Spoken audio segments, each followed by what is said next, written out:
Today, we're going to commit some mild book crimes in the name of aesthetics.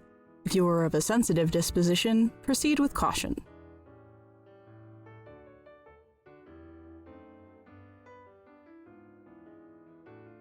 Many moons ago, I inherited a parcel of old, damaged hardcovers from the Harvard Classics collection. Inexplicably, I held on to them through 3 moves, despite the editions not being very good beyond the pretty covers.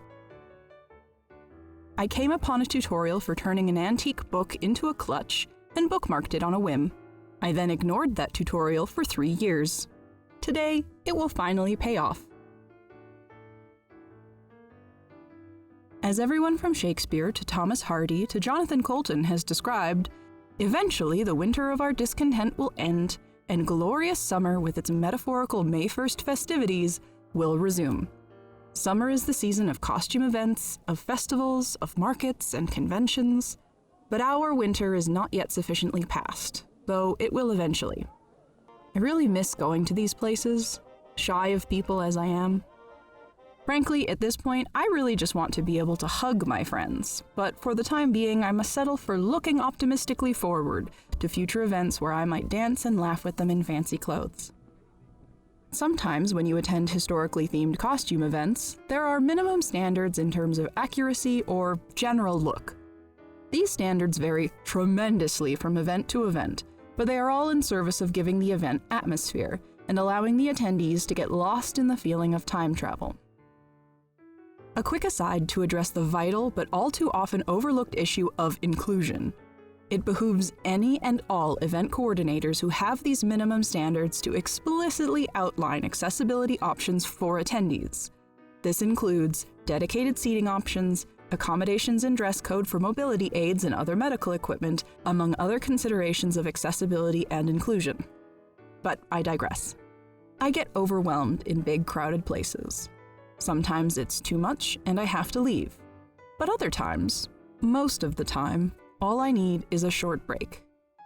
Depending on the event, I don't even have to leave the room. I'll pop out my e-reader or a book on my phone and give myself a little space. I often carry paper books too, but I'm a bit of a dabbler, juggling at least 3 or 4 books at a time and really dependent on my mood for which one I choose in the moment. And so many of my books do not travel well to these kinds of events, which are not really suited to lugging enormous books along just in case.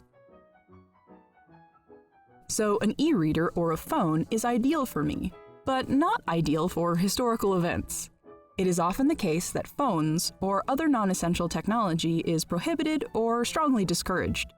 Even if it's not, I know that sometimes it can feel strange to have a tiny, super-powered computer in your hand while trying to enjoy the amusement of a lively contredanse.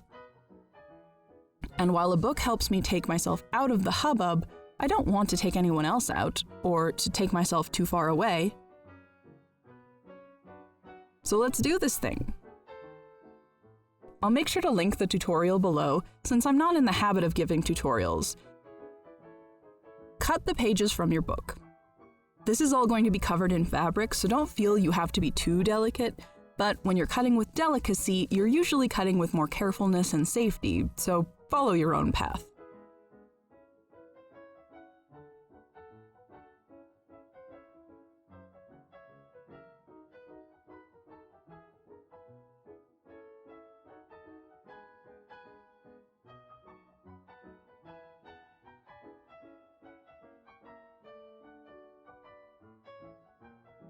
Clean up the edges a little and prepare the zipper.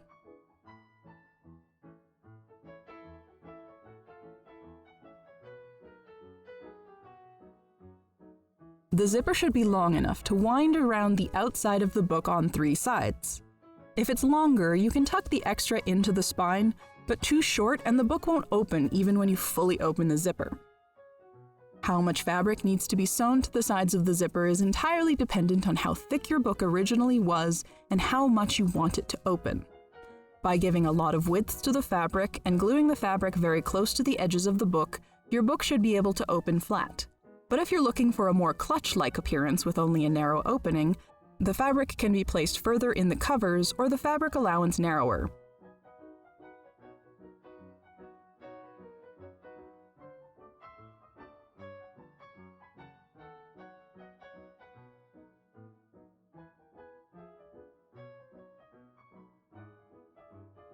Make sure to give yourself enough fabric to glue the thing securely.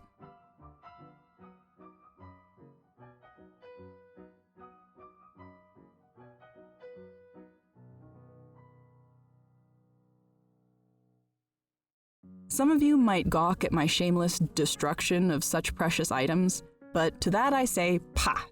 And here's a little rant about book publishing to expound on that little exclamation before I go on. The truth is, we all still judge books by their covers. The hardback is a kind of economic shorthand for high value in the publishing industry, despite it not being significantly more expensive to produce or distribute.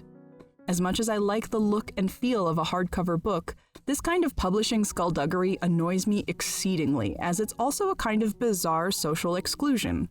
Hardback books are often twice as expensive, or more, as the later softcover edition which is released based on the success of the hardback edition. Larger chain bookstores can afford to sell these expensive books at a deep discount as loss leaders, leaving independent bookstores in the unenviable position of being heroes of the everyday reader, without being able to afford to offer the prices that their everyday reader might be able to pay. Along with all of the above, how many of you own beautiful hardback books whose spines have never been cracked? I know all too well because I am among you, so no shame. However, please do not take it upon yourself to lecture me about ruining books when landfills are full of them and charity shops get so many copies of the same hardback bestsellers that one enterprising op shop in Wales made a fort out of them. Once again, I digress. Gluing the zipper to the book is a fiddly business.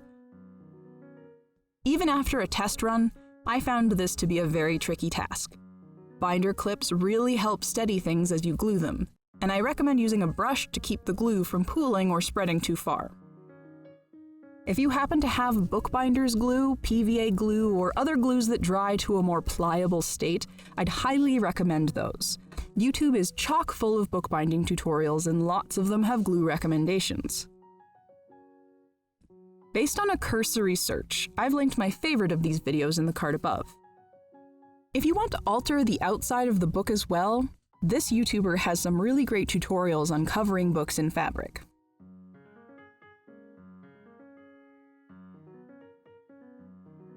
I should note that despite my glue recommendations before, I found myself without any of these options in the house. So I used carpenter's glue, which was fine, but not as pliable a glue when dry as most of the ideal options above. But it worked for the purpose.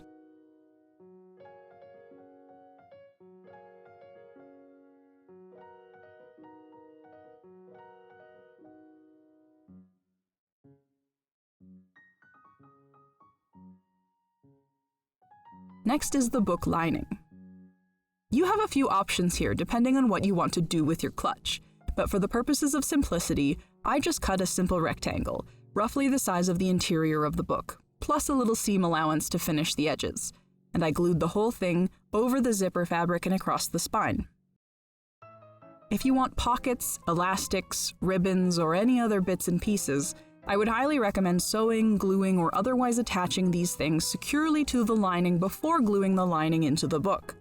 Once the lining is in, your options are more limited, especially if you still want the inside to look nice. This was my second try at this craft, and I have a few takeaways from the final product. First, your choice of zipper style and fabric color will depend on how far you want to maintain the illusion that this is a real book.